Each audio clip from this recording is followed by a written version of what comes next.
So anyways, man.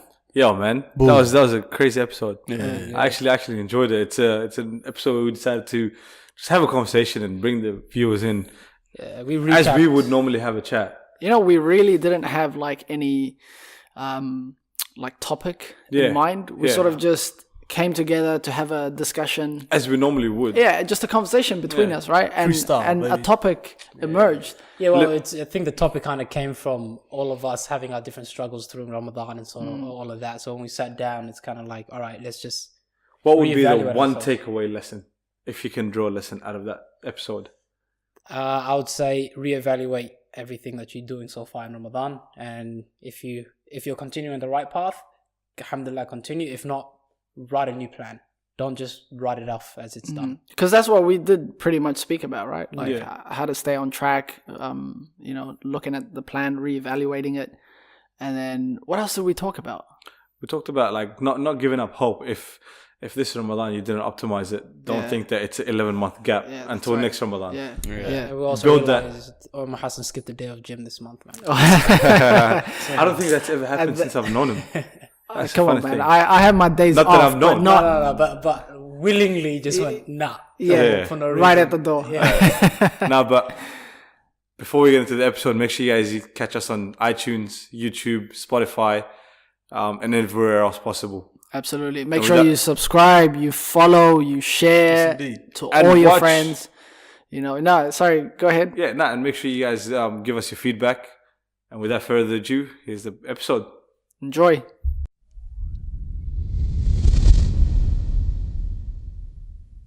What's going on, everybody? Welcome back to another episode in the Unleashed Potential podcast. I'm your host, Mr. Haji, alongside Mr. Jabbar, Elmi, and Hassan.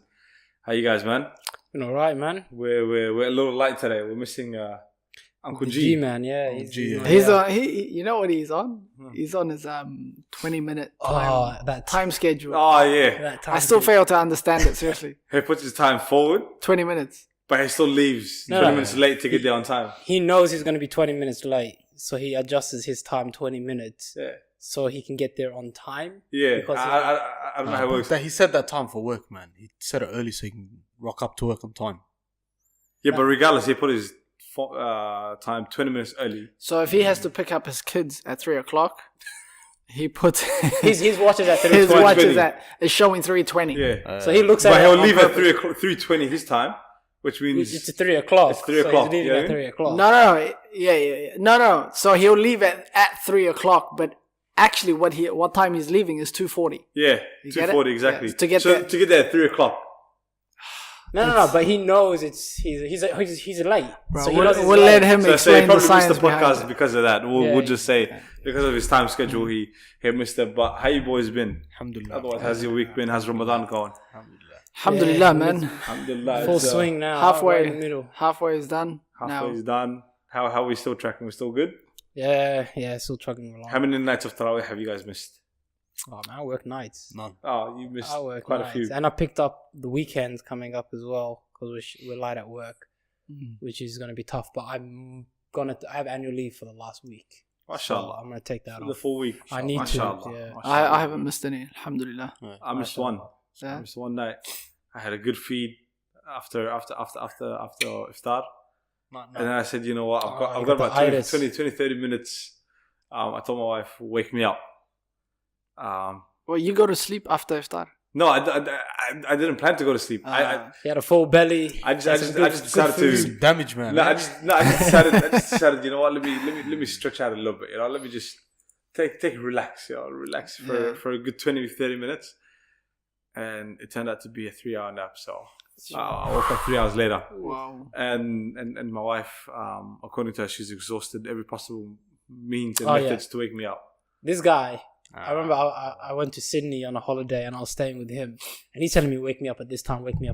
And he's like, look, I don't get up. You have to force me up. He said, unless I stand up or sit up, I'm not up. So I wake him up. Yeah, I'm up. I go. 5 minutes later, I'm like, he's back to sleep. So I wait. This dude sits up and is on his laptop. Yep, I'm awake. He's up. Yeah, I'll tell you that I'm awake. He's not telling you he's awake. He's on his laptop, going through stuff on his laptop. I come back 5 minutes later, the guy's out. I'm like, forget this, man. I'm done with this. A couple of nights ago, I was going to get picked up for Tarawih by a friend of mine. and I told him, listen, call me. And I knocked out. And then I woke up like, Tarawih started 10 minutes. And then I got mad at him. I told him, how come you didn't call me? And it's like, what do you mean you hung up? And then I look at my call log and I told my wife, I asked my wife, did I pick this phone call up? She's like, what do you mean? You got so angry, you told him, get lost. You hung out, you went back to sleep. And so I tried to keep you awake and you had to fight, you had to go at me. And I'm like, all that happened, I don't remember what my sleep is. I got it on video. We're at the Airbnb house while we're waiting at Sydney. This guy's knocked out and he's sleep talking. So I'm having a conversation with him while he's out. I'm laughing. Like, literally, he's asleep. How's it going? I wouldn't believe that until I seen the recording. You didn't believe me? How many videos we've got of you, bro?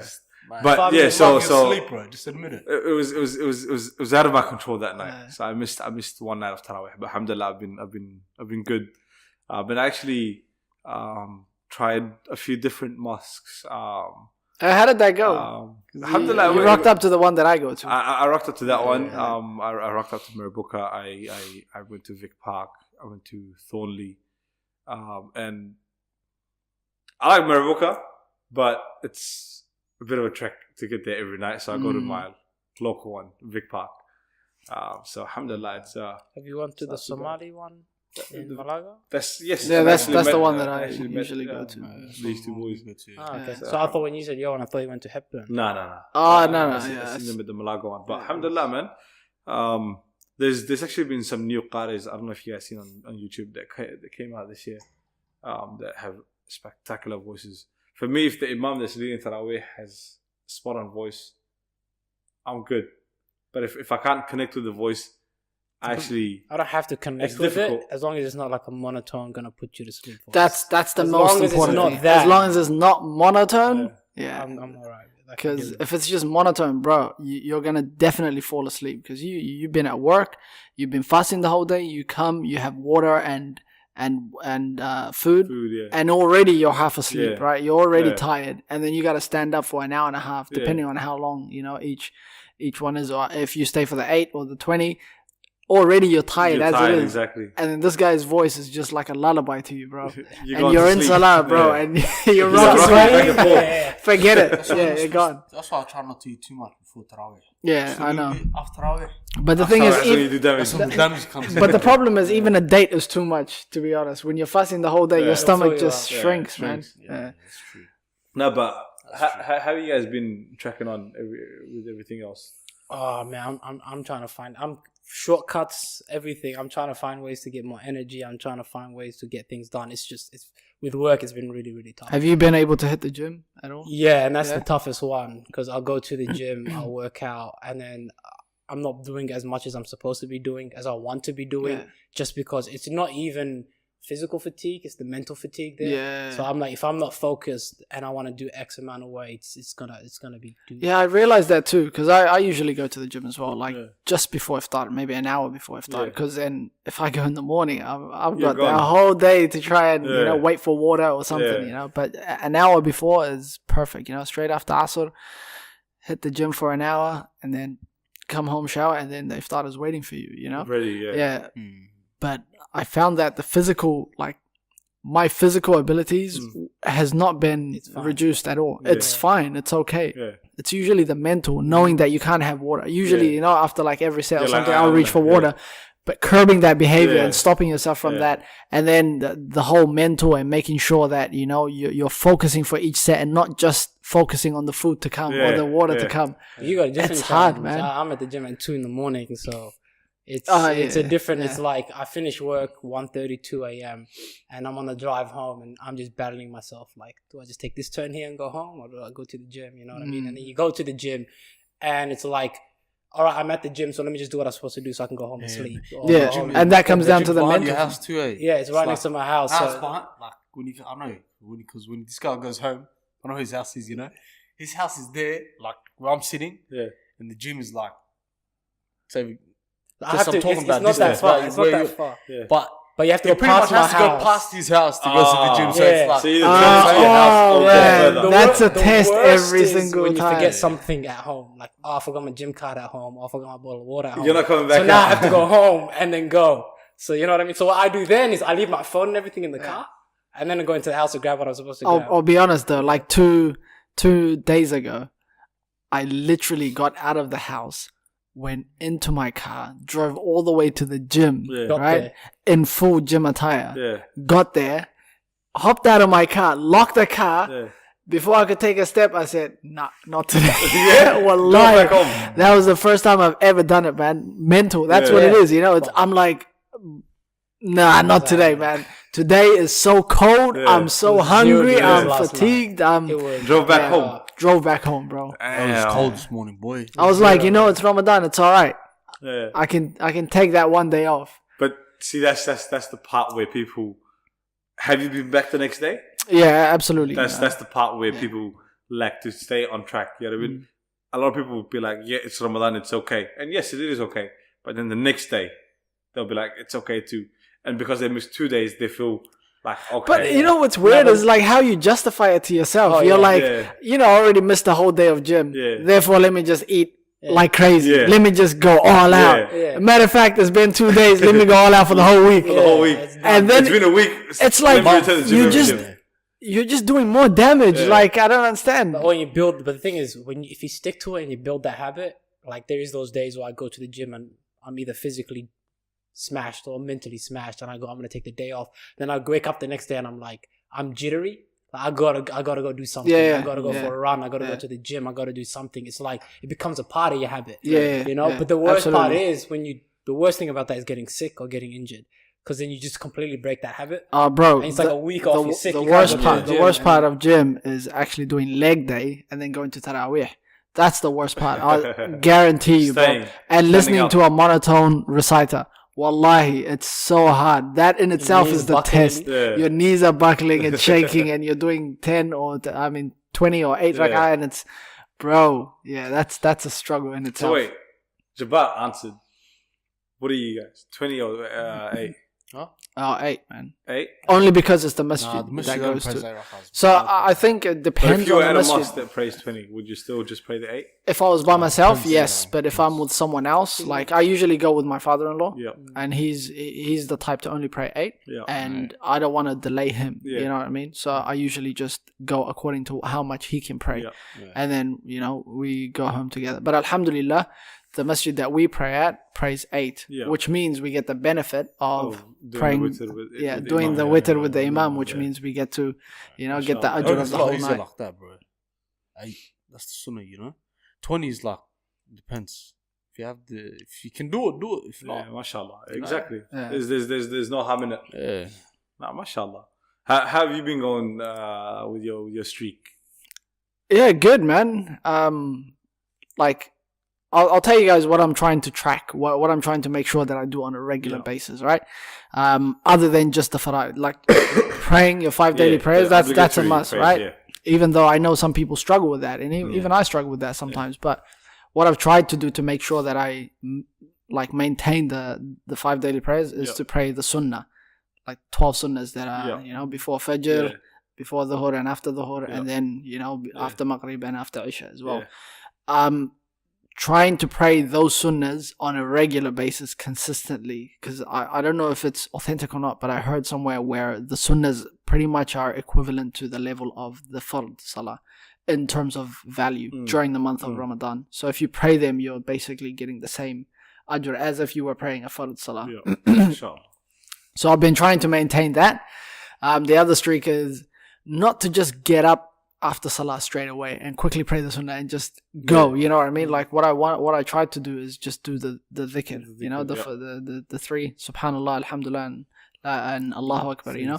Try and do them as regular as possible after every single salah. So the dhikr, the 5 the sunnahs, and also trying to read Quran at least, you know, 1 juz a day, and trying to maintain that so that by the end of Ramadan, inshallah, I would have finished with the imam as well. Mashallah. Yeah. So these are the 3 things that I've tried to do. And alhamdulillah, it's been good.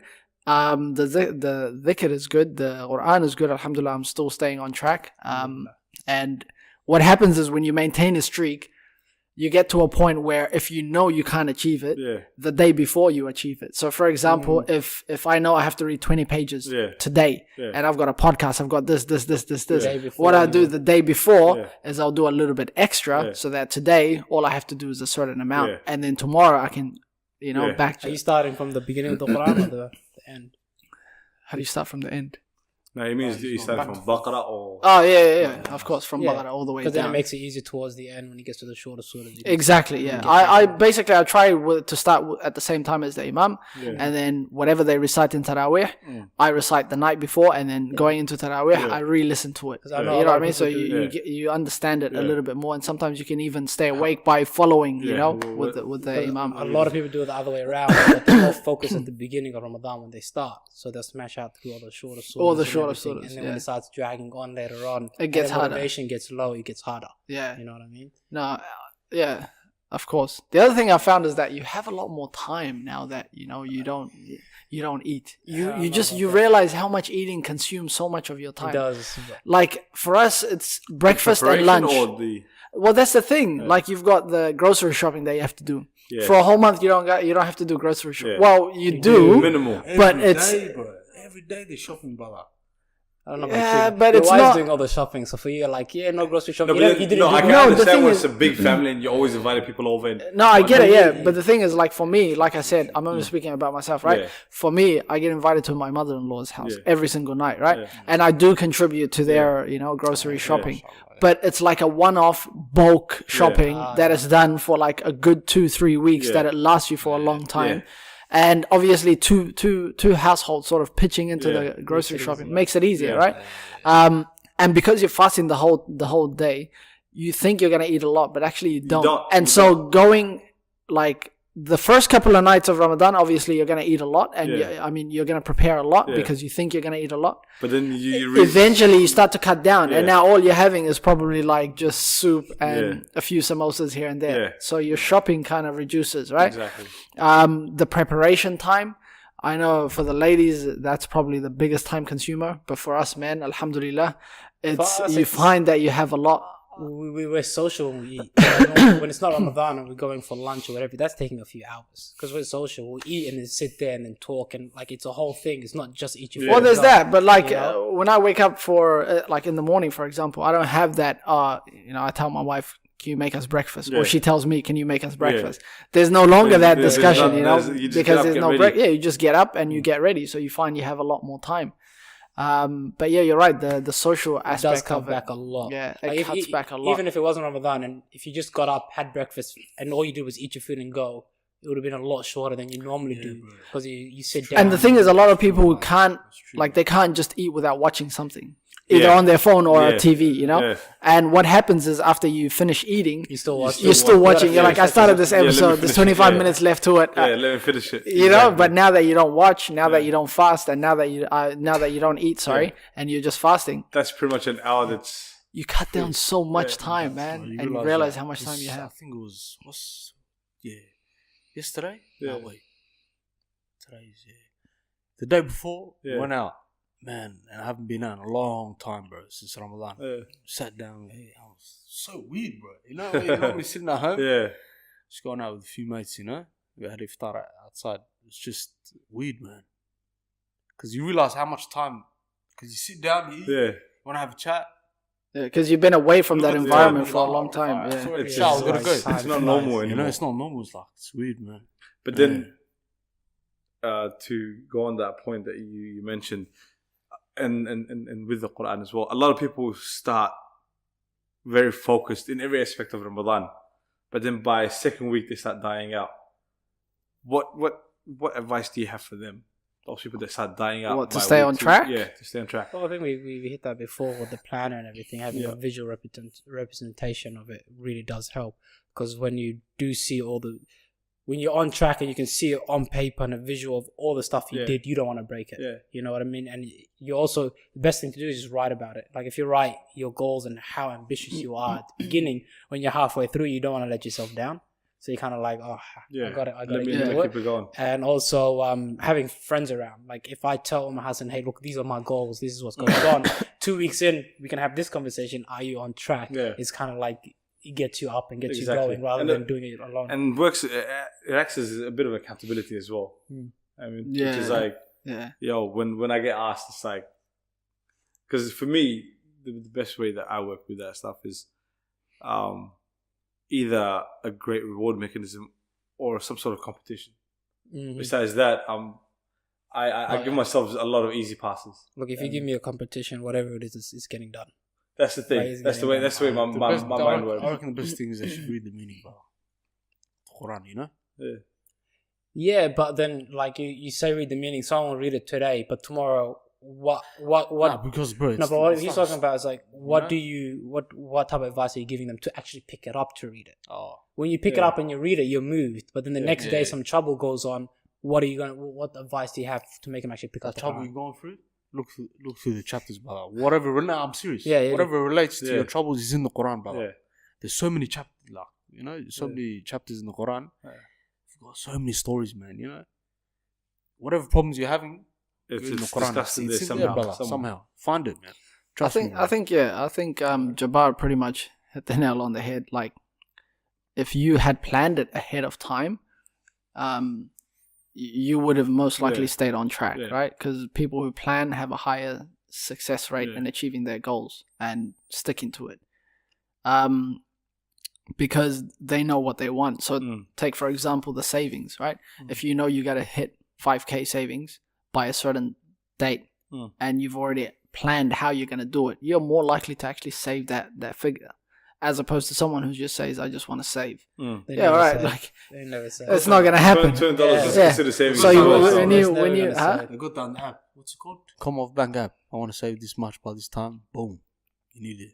Crazy, man. So it's all about planning it ahead of time to make sure that you stay on track.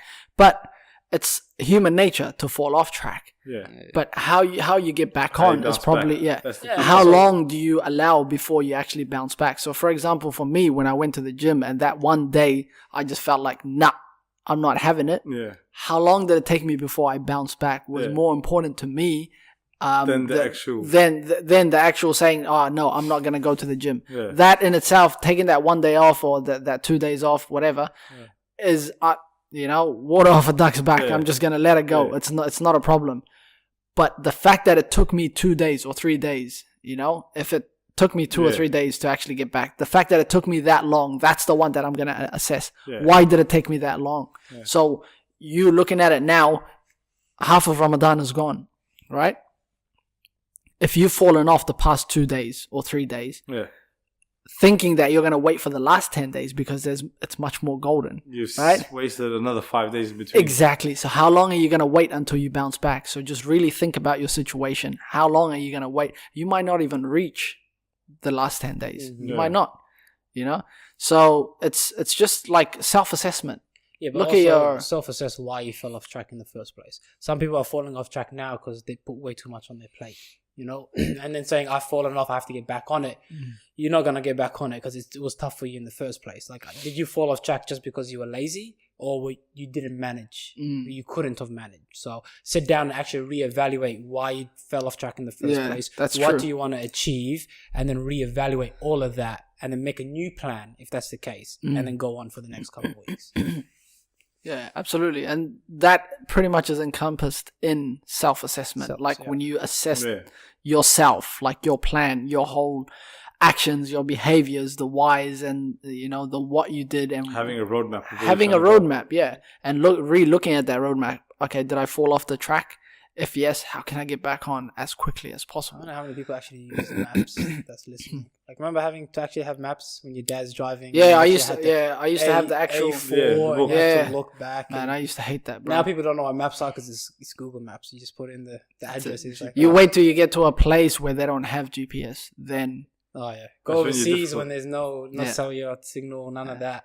See how hard it is to read a map. Or you go to an area where they have GPS, but the data is like... so expensive. So it costs about $100 just to get 2 gigs. It's it's worth it. Yeah, there's places. There are places. But you haven't left the country, man. I'm telling you now. There are places, bro. $100 for 2 gigs. There are places where it's really, really expensive to get that level. Bro. It was the closest hotel, man. For some Wi-Fi, some free Wi-Fi. Hey, man. start at $100. Go to a cafe, some Starbucks. Sit there. That's the usual, bro. Take screenshots of the map. How have you stayed on track, man? Well, me, it's been a bit of a uphill battle. I've been good with my fards, but all the other voluntary stuff is, sometimes I'll be good for a couple of days and then life hits. When I say life, means I just get lazy, to be honest. And then I'll get a reminder from either people around me, myself, sometimes just watch a lecture. I reckon that helps me the most, lectures, because like sometimes hearing what you're thinking out loud, and sometimes the shuyukh, they really hit it. They put it in head, a way. You know, you understand? Yeah, and sometimes there's some of my favorite ones, like they just say it straight out. You know, like. But I know it's like they're talking to you directly. Me and you are like that. We don't like things sugar coated. We like that straight out. And that works for me. And sometimes like I might be lacking in the area and I know it, but hearing it out loud makes it hit home. And then I'll be like, all right, I've got to do something. Enough is enough, you know. But that's with everything. They say things out loud. Like if you're planning something, 100%. even something small, just saying it out loud is a lot better. Than so wallah, I've been track. Alhamdulillah, I've been on track for the better part of it. Like you said, like I said, sometimes things that you don't plan, a nap will make you miss your entire tarawih. You know, but then just because I missed tonight's tarawih, I'm not gonna be like, yo, tomorrow I'm gonna go out with the boys. You know, like you get back, and for me, I think for me to stick to something, it's got to have some sort of meaning to it. There are things where I just go through the motion, work. Some days I'm like, yo, okay, I'm gonna do a good job, and some days you just go through the motion. You come home, and some days you're just like, all right, I'm gonna help out with the chores just because you're going through the motions. But then sometimes you're like, yo, like I actually gotta pitch my part in. My wife's doing her part at 100%. I gotta do it 100%. And like Omar Hassan said, it's part of nature where your habits dip. Your motivation dips, but and your consistency. But you just got to get back up. So Allah, for me, Ramadan, it's just like everything else. It's an uphill battle. So you take 2 steps forward, you might take a step back. So alhamdulillah for that. For the better part of it, I've been on track. Sure. I think probably like one thing I would mention to the viewers is I heard this somewhere as well, and it really struck a chord, and it is the statement that how you do anything is most cases how you do everything. So for example, if you were to fast but you're fasting irregularly, right, for no reason whatsoever other than the fact that you're just not motivated, or you go to Taraweeh every single day but some days and some days you don't, for no reason other than the fact that you're just a bit lazy. Chances are in your marriage you'll be lazy. When it comes to business you'll be lazy. At work you'll be lazy. With your kids you'll be lazy.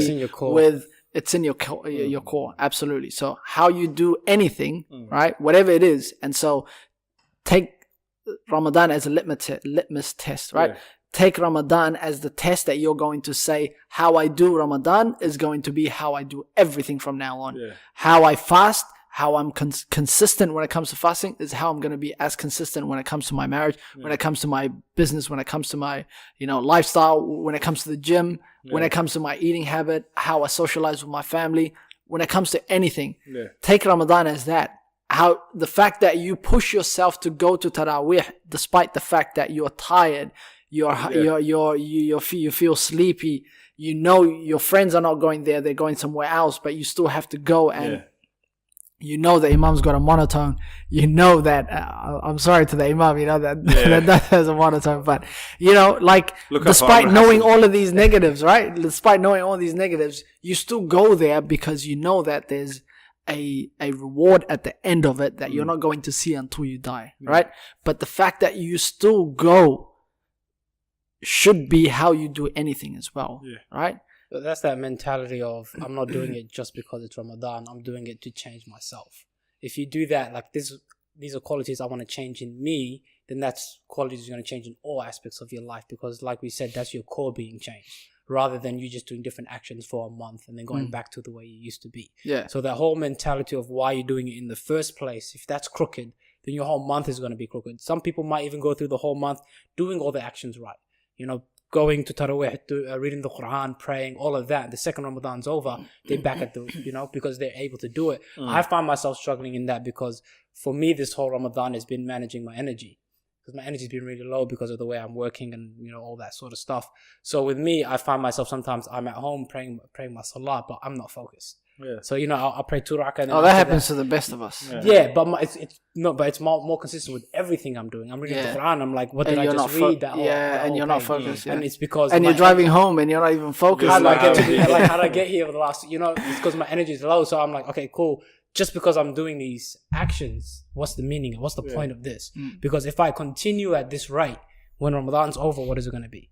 You know what I mean? Who am I going to be as a person? Absolutely. So the fact that I know that means I'm struggling with it and I'm fighting it, and inshallah I'll change. And, but if you didn't know that, then it's going to be a problem. Yeah. I think it's key, man. How you do anything is literally how you do everything. Like, if you understand that concept, I think, like, when it comes to Ramadan, when it comes to anything in your life, you will literally start to see how it is that just this one duty that you have, or this one role that you have, affects all the other aspects of your life.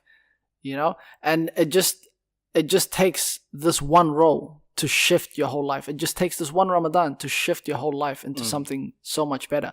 If you start to focus when it comes to the Quran, just like you said, if you start to focus more in your Salah, you will start to hone into those skills of being able to focus on the task at hand. And if you start to focus on the fact that you have to pray on time, you will start to prioritize your time a bit more. Yeah. And now you will start to prioritize certain things in your life, like your family above, or all the other things that don't bring benefit to you. Everything will start to be like sharpened. Yeah. As long as you use Ramadan as the sharpening tool for you. You get me? 100%. That's the lessons that I've picked up so far, I reckon. Nah, it's lessons that are going across the board all wide. Yeah, and everyone's stories, everyone's fighting a different way. Yeah, there's different aspects in Ramadan for everyone that they're fighting with, you know what I mean? So the other thing is, which we talked about before, is understanding that your fight might be different to someone else's fight. So be cordial, be cautious of it, because someone. And know that everybody's going through a fight, right? Because someone might miss a Salah. You might see him miss a Dhuhr, but that dude never used to pray. Now he's praying 4 times a day. Exactly. Don't go off at him. Like, understand. Yeah, be encouraging, be understanding. And no, but like that person is understanding that Ramadan is his sharpening tool. Yeah. So he never used to pray, but now during Ramadan he's sharpening himself and becoming better. Iron sharpens iron. Don't be that guy trying to like beat down on him. Be the same as him and try to come down to his level and lift him up. Rather than trying to drag him along. Yeah, absolutely. Oh man, I was gonna say something. Yeah, so the fact that we have Ramadan, like a lot of us don't see it as like a benefit, right? I heard somewhere as well, like there was this one person who has, I think, a certain illness, and I'm sure you guys know certain people in your lives that have certain illnesses, right? That prevent them from actually fasting. Like their illness, the doctors will pretty much tell them that you can't fast. Last night they actually gave a speech. I think it was last night or the night before. Sorry, they gave a talk about this one individual who basically is, as we speak, at Royal Hospital. Because he's had cancer and he's had a stroke at the same time and so on, and so he's battling for his life. And he's a Muslim brother a recent convert, right? His whole family is non-Muslim. It's just him. He's Muslim. And in the month of Ramadan, due to his illness, he doesn't have the ability to fast. That ability was taken from him. And probably not in a negative sense, but like he no longer has that opportunity to fast. Yeah. You get what I mean? And probably every other duty that he has, Salah and all these things, these things are like removed from him. Yeah. And so the fact that we have this opportunity, the fact that we have the ability to fast, we don't see it as like this could be taken away from us. Yeah, you never know. Let's utilize it now before it gets taken away from us. Yeah, make the opportunity of what you have now. Exactly. Mashallah, man. I think That's a very beautiful discussion. Do you guys have anything to add before we wrap up, before the end of the day? I'll put one more thing there. So even if you are struggling through Ramadan and struggle through the whole way through or towards the end, just because Ramadan's over doesn't mean the struggle stops. Because some people will go, man, I wasted that Ramadan. I'll try next year. You know what I mean? Like an 11-month break. Yeah, like what's like? How do you know you're even gonna make it? Like so now it's you can eat. You know, you can do all this sort of stuff. You can have the energy. Continue it. Like it might be harder, it might be easier depending on your situation. But Ramadan's there just to optimize it. Doesn't mean don't do it afterwards. So exactly. Yeah. Don't carry the good habits that Ramadan offers afterwards. Yeah. But mashallah, man, I think we'll close it up there for the day. It's been a great discussion, and wallah, me personally, I've learned quite a few things from just listening to you guys, and inshallah, our viewers benefit from it. Inshallah. Let us know if you guys have benefited anything from it, any feedback, any recommendations. Inshallah, we'll catch you guys next week. Take it easy. Peace.